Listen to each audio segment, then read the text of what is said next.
everyone, and welcome.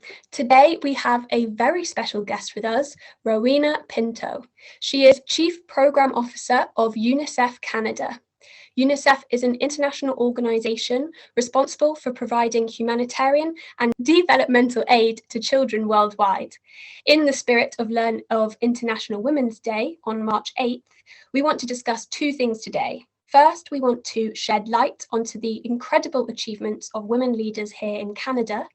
And second, we want to recognise the ongoing struggle for women and girls around the world. Here in particular, we want to understand how child marriage continues to be a problem both in Canada and around the world. So thank you so much for being here with us today. I would first like to know a little bit more about you and the path that led you to work at UNICEF Canada. Oh, well, thank you so much for having me. Such a pleasure. The path that led me here. Well, I've always been interested in advocacy. I've always been interested in public policy. I grew up in Quebec during the time of separation, both separation referendums. And so this was something that was always very, very interesting to me. And really the whole idea of really being able to have an impact on public policy and government was something that I was almost born with. I started my career actually in corrections. I had done a master's in public policy, public administration, started my career in corrections. And that's where my love of really trying to figure out how to get the impact for voices that aren't normally heard into the public policy system. As I went through government, it was really still very apparent to me that if you had more money, if you had more power, you had a bigger voice.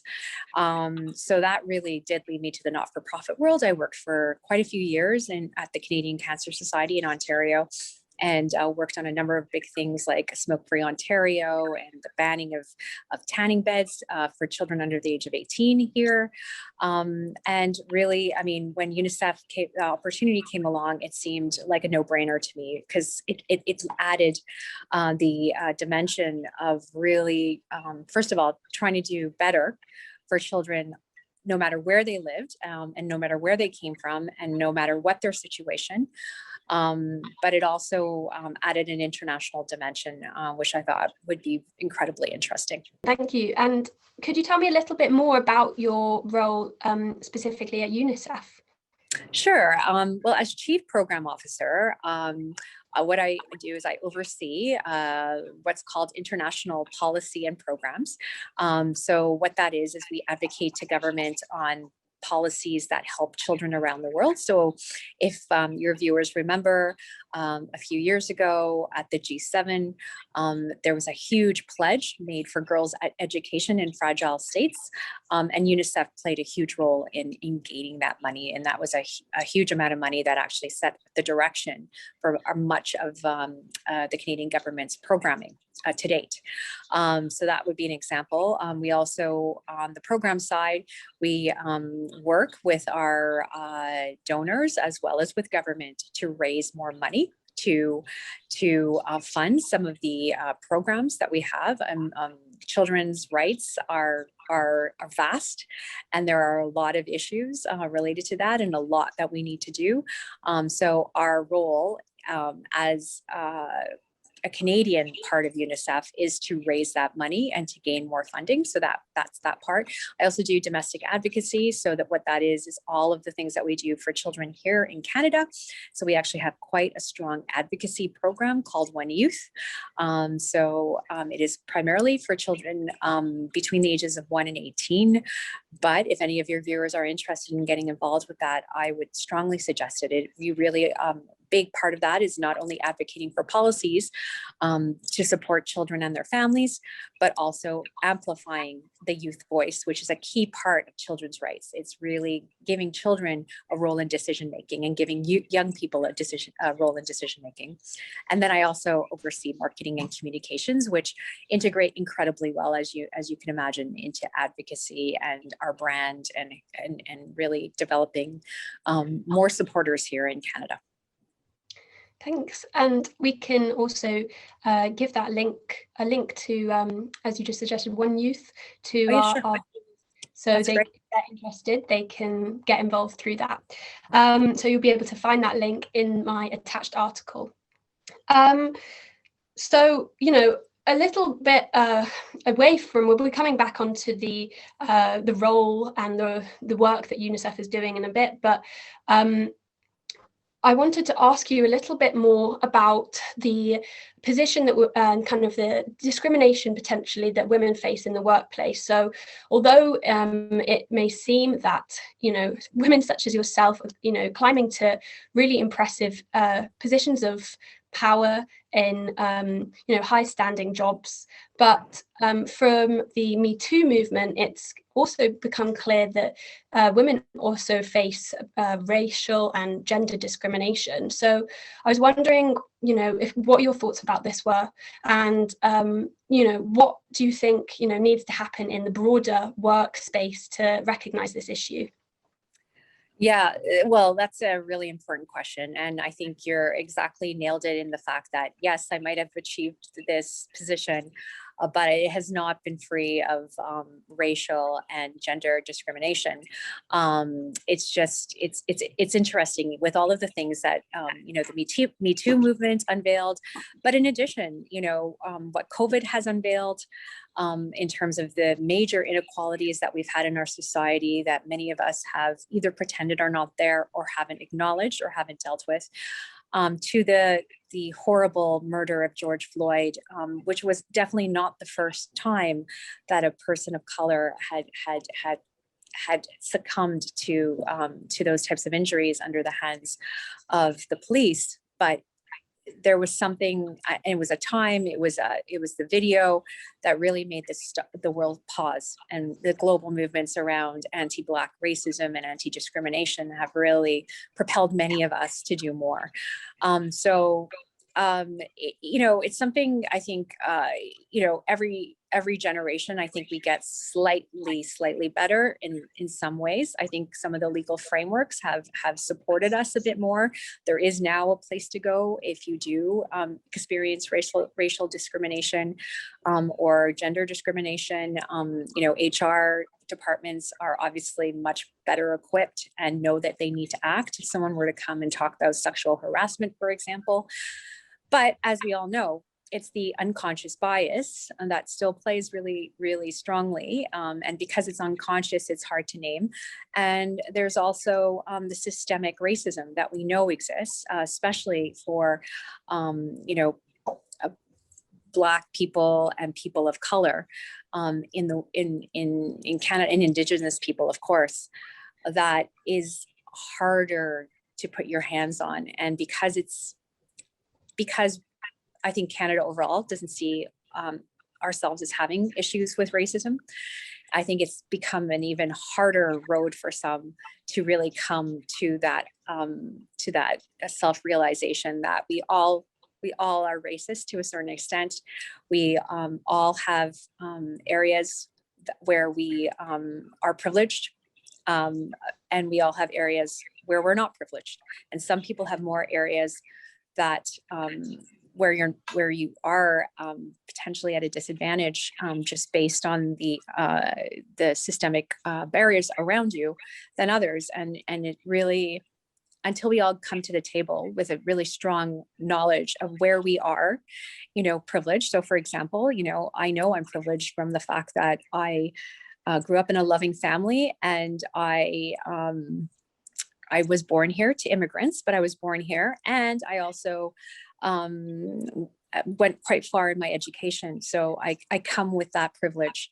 I need to not bring that privilege to conversations where we're talking about education issues, or we're talking about, where there's potentially child protection issues, because I did not experience that. And I come from a privileged place. So I think it's a real time for awakening. And all I can say is that I know that I have tried my best, but have not been fully successful to really help other colleagues of color, and really to support women especially. And I think we all need to do that. It can't only come from racialized employees, and it can only come from women. We need everyone, including the most privileged, to really see their part in this and see the part that they can play in problem solving if we want things to truly change. I completely agree with you. I think you know, in saying especially this past year has been such a extraordinary year in so many ways, and a massive time of reflection as well, and being able to reflect, you know, on our privileges, and being able to not be afraid to use that word. And I think, you know, so much acknowledgement, and it's really important that we do that and continue to bring those kind of thoughts with us into a workplace as well. What advice would you give to women who had been facing harassment or discrimination in the workplace? Oh gosh, that's a good question. I mean, you know, I think first of all, self-care. First of all, you've got to be really clear with yourself in terms of, first of all, you're not responsible for this. You're not. It is not nothing you did, and it is nothing you said, and it's not being in the wrong place at the wrong time. Literally, sometimes it's the system, sometimes it's unconscious bias, sometimes it's overt bias. But you need to take care of yourself and not let whatever happens to you in the workplace, especially if you're just starting out or you're at a level that doesn't feel like you don't have a lot of power. Don't let that color how you are going to move forward on your life or on how you view yourself. That is what I would say. First thing. Second thing, there are allies out there, and there are allies within the workplace, and there are allies outside of the workplace. So find yourself a mentor, find yourself an ally to really talk things out with, and try and figure out a course of action that makes sense. And if it makes sense for you to report this person, then go ahead and report them. If it makes sense for you to speak and have a brave conversation with this person, if the environment allows for that, and a lot of environments do not, I completely understand, then do that as well.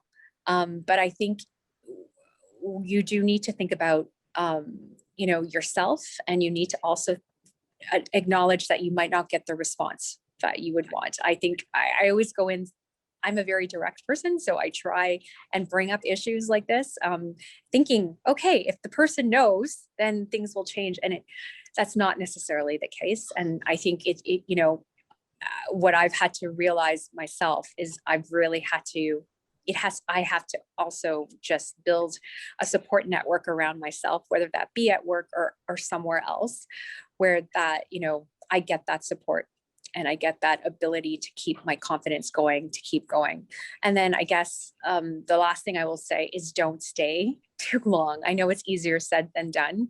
But if you start to feel that it is really starting to affect your mental health, or it's starting to affect your at-home life, and things have not changed, regardless of what action you decide, whether it be talking to the person or HR, then do consider that, and consider the fact that our own health is also incredibly important. So there's a lot of resources. Like I said, the legal system does support us, but I know it's easier said than done, especially when some of the microaggressions are so micro, meaning they are tougher.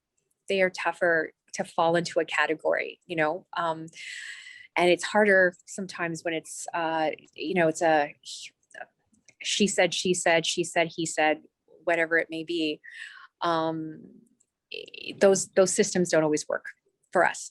And I think also, you know, but there are other people that have gone through this. Look for those people. And sometimes you just have to take a leap of faith and talk to them as well, because they could potentially be your advocate. They could be the person that reports on your behalf. They could be the person that stands next to you when you're trying to talk to this person. So I would say, though, to keep yourself at the center of whatever you decide to do. Yeah. Brilliant advice, and also important to raise, you know, microaggressions.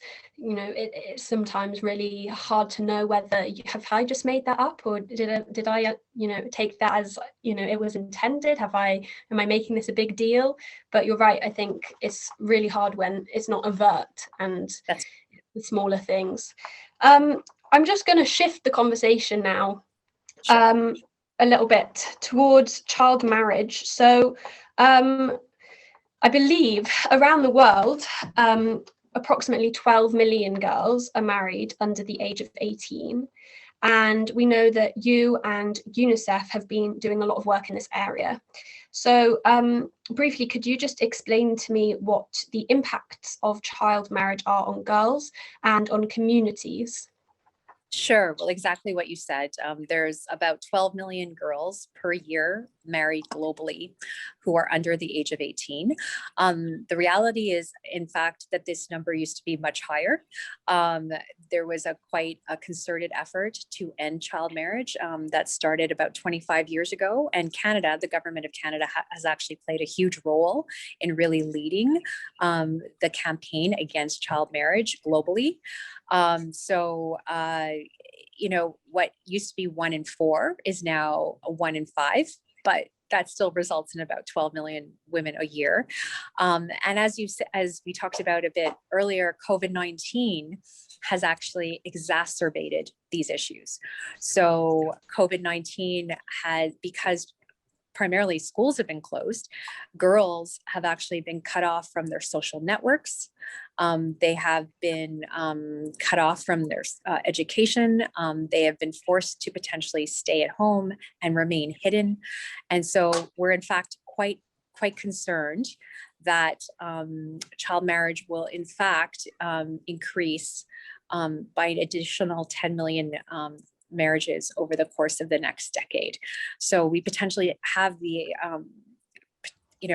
there's a chance that we might actually lose some of the gains we've made as a global community over the past several years. That is hard to hear, and must be hard for you and the team to kind of having to combat that after all the hard work that's been put in. And I know our conversation today is kind of focused around International Women's Day, but it's important, I think, not to exclude boys from the conversation as well. And child marriage obviously includes 2 parties. So could you tell me a little bit about the kind of impact on boys as well? Well, we do know there is some data to show, obviously, that boys are also forced into marriage under the age of 18. However, the majority of children who are forced into marriage are girls, and there isn't as much data in terms of the impact to boys specifically. But what I can tell you is that when a child is married under the age of 18, according to the Convention on Human Rights and the Convention on Children's Rights, it is considered forced.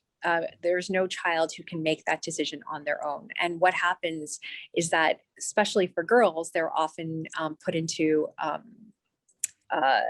more isolated conditions. They often have to stop going to school. They're often forced to have children before they're ready, or even before their bodies are ready. So this is a much higher chance of child mortality as well as maternal mortality, because their bodies are not even mature enough to have children.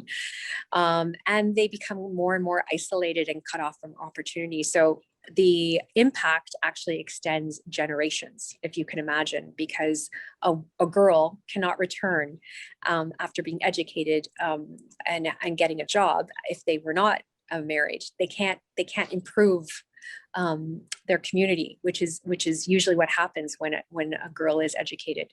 So it's got major impacts that can really span generations. I wanted to, this is now a bit of a devil's advocate question, I realise, and probably from I study anthropology, so it's part of that speaking, but in thinking about these child marriage as often a kind of cultural tradition, and especially around the world and in countries outside of kind of a Western frame, although as we know, child marriage does happen in Canada. The number that we place, the age limit that we place on, the distinction between adult and child, and when a kind of adult is able to make a fully formed decision for themselves, is arguably a culturally informed decision number. So, from our conversation about privilege earlier,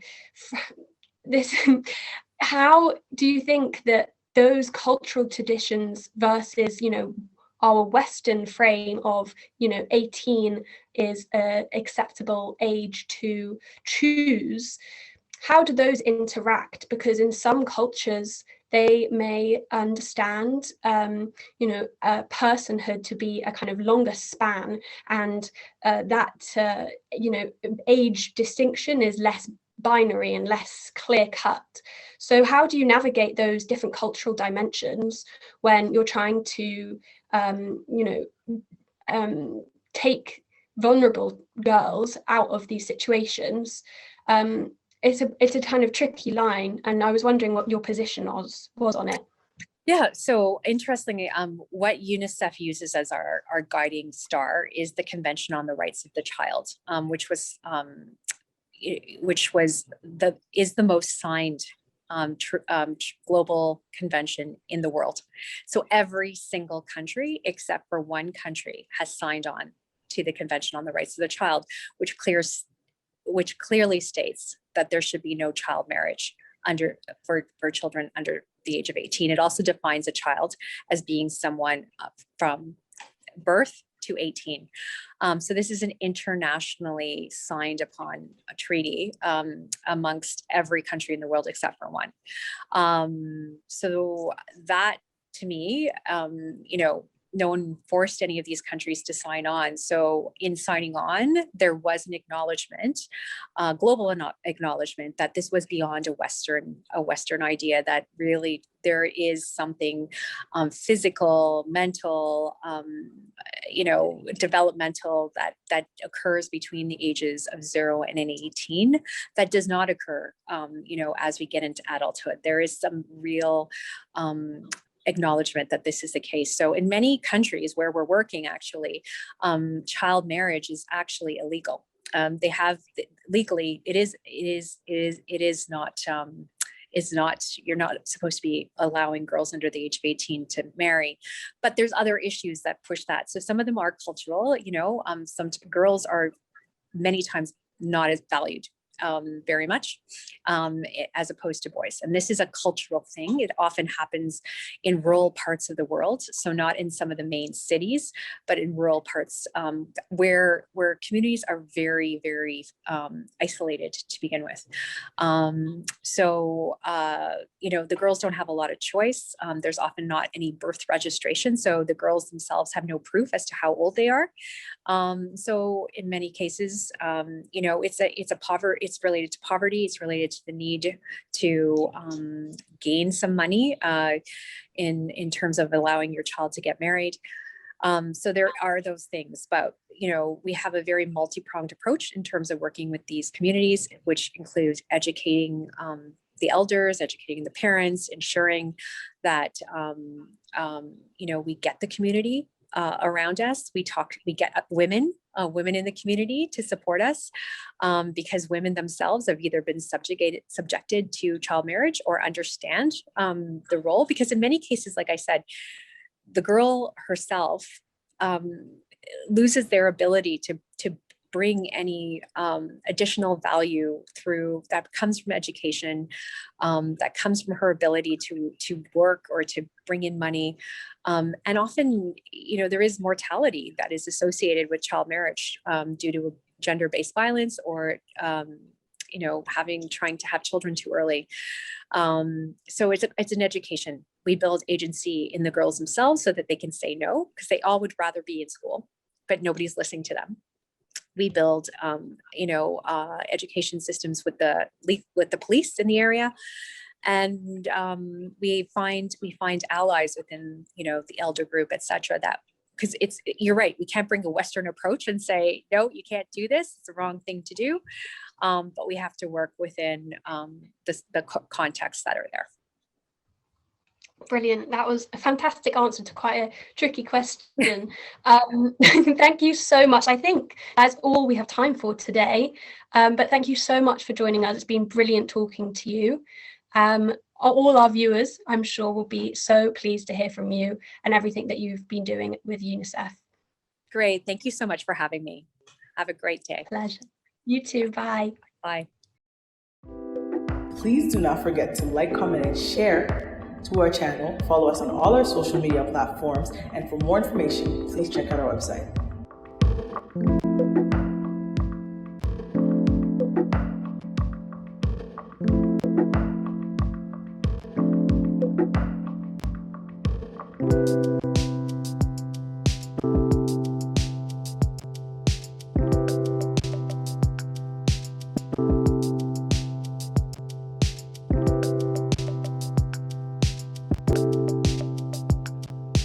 Thank you.